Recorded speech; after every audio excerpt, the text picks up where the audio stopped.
नमस्कार सांग माने आज एक नुआ वीडियो को आपण मानक स्वागत।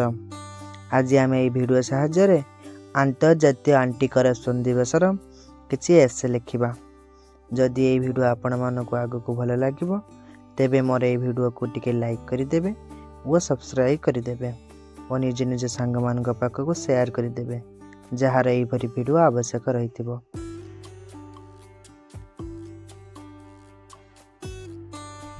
भ्रष्टाचार एक शब्द जहाँ मात्र किसी असत्य कार्य को सूचित करे ताहा नुहे। यह होची एक समस्या जहाँ समाजर आधार को विव्रत करिथाए। यह मानवर न्याय समता एवं विकासर पई सबुठारु बड़ बाधा। केवल आम देश नुहे सारा विश्वर आर्थिक सामाजिक और राजनैतिक व्यवस्था को भ्रष्टाचार अशांति और अन्याय रे जर्जर करुछि। एभली परिस्थिति रे जागृति सृष्टि करिबा एवं लोकमानकु संगठित करिवार पई प्रतिवर्ष 9 डिसेम्बर रे एंटी करप्शन डे पालन करा जाए। एही दिन आमको भ्रष्टाचार विरोध रे एकतार महत्व और दृढ़ चेष्टार आवश्यकता मने पकाई देइथाए।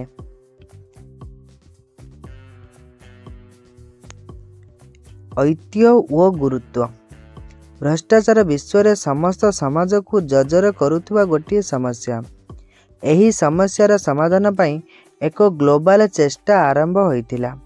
2003 मसीह रे संयुक्त राष्ट्र गठन एक महत्वपूर्ण पदक्षेप नहीं भ्रष्टाचार विरुद्ध रे संधि नामक एक अंतर्जातीय चुक्ति को अपन्न करिथिला।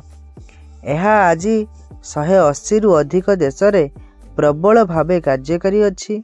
एहा द्वारा एक आग्रहणीय प्रक्रिया आरंभ होइथिला जहा भ्रष्टाचार को दमन करिबा पई विश्व स्तर रे चेष्टा करुछि।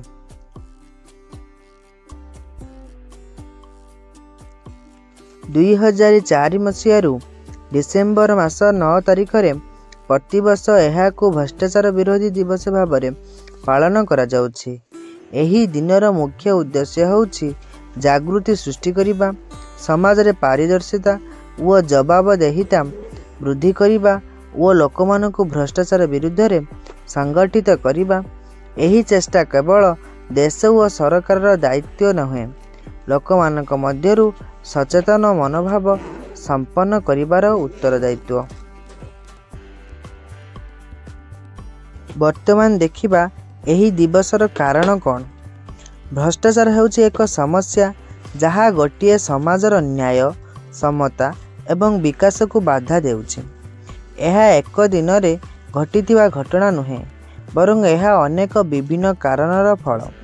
यार मुख्य कारण गुड़िक है पारदर्शितार अभाव। देशर प्रशासनिक व सार्वजनिक व्यवस्था रे पारदर्शिता नथिबारु भ्रष्टाचार वृद्धि पाउछि। एथिरे अधिकारी माने तांको दायित्व को आच्छादित रखि थांती। द्वितीय कारण सचेतनतार अभाव। जेउठी लोक माने तांको अधिकार विषय रे सचेतन नुहंती सेठारे भ्रष्टाचारर हार बढ़ी जाए। लोकमानको अज्ञानतार भ्रष्टाचार को अधिक सहज करिथाए। तृतीय कारण आर्थिक असमता।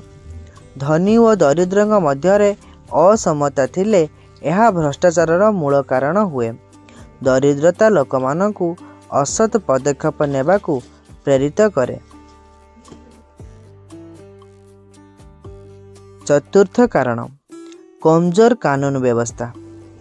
जेउठी कानूनर शक्त एवं कार्यकारी प्रणाली नथाए सेठारे भ्रष्टाचार वृद्धि पाए। अनुपयुक्त दंड व्यवस्था भ्रष्ट लोकमानकु अधिक साहसी कर देइछि। पंचम कारण सामाजिक एवं सांस्कृतिक प्रभाव।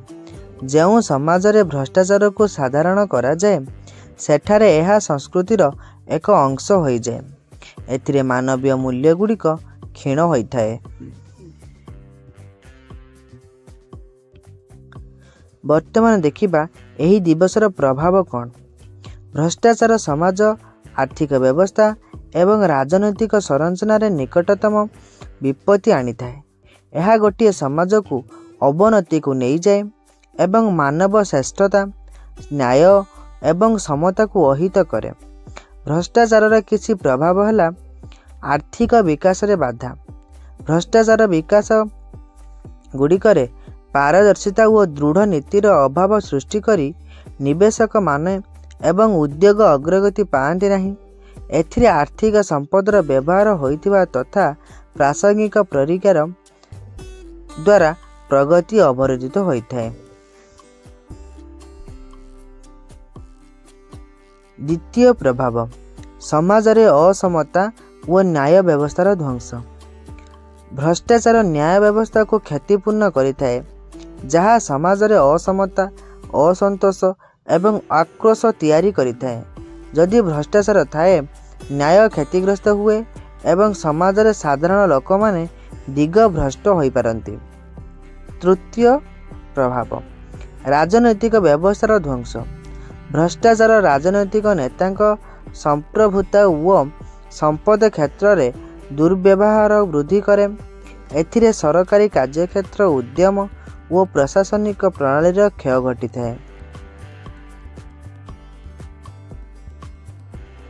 चतुर्थ प्रभाव सेवा एवं प्रतिष्ठान क्षय। भ्रष्टाचार रे गुणमान अधिक कराजिब, सेवा कम हुए। लोक माने जदि प्रयोजनीय सेवा को पाइबारे असमर्थ हुए तेबे यह सेमानंकर जीवन गुरुत्व को ध्वंस करे। पंचम प्रभाव सामाजिक व शासकीय विश्वासर अभाव। भ्रष्टाचार समाज रे शासकीय प्रतिष्ठान व सरकारी सेवा सहित लोकमानक विश्वास कमाई दिए। यह समाजर आधार को दुर्बल करे एवं संपूर्ण न्याय व्यवस्था नष्ट करिथाए। वर्तमान एही दिवसर भूमिका संपर्क में आलोचना करिबा। 2003 मसीह संयुक्त राष्ट्र संगठन एही दिन को प्रतिष्ठा करिथिला। यह समस्त विश्व रे एक स्टैंडर्ड प्लेटफॉर्म हिसाब से कार्य करुछि, जहाँ एक गोटिए विश्व स्तरीय चेष्टा जहाँ लोक मानकु एही विपत्ति संपर्क में सचेतन करिथाए। यह एक स्वतंत्र मंच जहाँ भ्रष्टाचार विरोधी चेष्टा रे संपूर्ण विश्व को संगठित करे। एही दिन समस्त देश व समाज रे अंतर्गत मूल्य वृद्धि करिथाए। एहा मध्यरे सरकारी एवं सार्वजनिक संस्थागत व्यवस्था रे पारदर्शिता व जवाबदेहिता वृद्धि करने प्रति आवश्यकता को समाजिब पाई जागृति प्रदान करिथाए। भ्रष्टाचार विरोधी दिवस सही समय जेतेबेले समाज रे एही प्रश्नर समाधान पाई चिंताधारा विकास पाई थाए एवं समस्तंकु एहार भयंकर प्रभाव संपर्क में जणाई थाए। एही दिन एक संधि भाव में अधिक सार्वजनिक सम्मेलन को प्रस्ताव करे, जार माध्यम रे भ्रष्टाचार विरुद्ध रे लोक माने मिली चेष्टा करि परिबे। एही दिवसर उपकारिता। भ्रष्टाचार विरोधी दिवस प्रतिवर्ष 9 डिसेम्बर रे पालन करा जाए एवं यार किछि मुख्य लाभ रही। प्रथम लाभ होछि जागृति सृष्टि करिबा। एही दिन लोक माने भ्रष्टाचार संपर्क में सचेतन हेबे, जहाँ एक साधारण लोक संप्रदाय रे आवश्यक जना सृष्टि करिबो। द्वितीय उपकारिता पारदर्शिता व जवाबदेहिता वृद्धि करिबा। एही दिन आमको पारदर्शिता व जवाबदेहिता वृद्धि करिबारे स्थितिगत चेष्टा करिबार अवसर प्रदान करे। तृतीय उपकारिता सरकारी चिंताधारा रे सूचना वृद्धि करिबा। एही दिन सरकारी व्यवस्था रे भ्रष्टाचार व ताहार प्रभाव रे चिंताधारा को वृद्धि करिबारे सहाय्य करे। चतुर्थ उपकारिता समाज रे न्याय एवं समता। एही दिन द्वारा भ्रष्टाचार विरुद्ध रे एक स्वच्छ व न्यायसंगत समाज गढ़िबा पई चेष्टा करा जाए। पंचम उपकारिता समस्तंकर साधारण उत्साह तैयारी। एही दिन समस्त को भ्रष्टाचार विरोधी चेष्टा रे एकत्रित करिबा पई प्रेरित करे, जहाँ एक स्वस्थ समाज गढ़िबारे सहाय्य करे। उपसंहार बा शेष कथा। भ्रष्टाचार विरोधी दिवस एक महत्वपूर्ण अवसर जहाँ आमको यही समस्या संपर्क में सचेतन करिଥାଏ एवं एहार प्रभाव को ध्यान केंद्रित करे। एही दिन प्रतिवर्ष पालन करी समाजर समस्त वर्ग एकत्रित होई भ्रष्टाचार विरुद्ध रे चेष्टा करने को प्रेरित हुए। एहा माध्यम रे सरकारी व्यवस्था रे पारदर्शिता, जवाबदेहिता व न्याय सहित समाज गढ़िबारे आमर एकता अति आवश्यक। समाजर समस्त स्तर रे भ्रष्टाचार विरुद्ध रे सचेतनता एवं सहयोग अनुवाह हेबा संपूर्ण विश्व को एक संकुचित, शुद्ध एवं प्रगतिशील समाज तैयारी करिबारे सहाय्य करिवो। तेणु आमे समस्ते एही दिनर उद्देश्य को सम्मान करी भ्रष्टाचार विरोधी चेष्टा रे मिली अग्रगति करिबा पई संकल्प करिबा आवश्यक। यह तो थिला आजिर विषय वस्तु।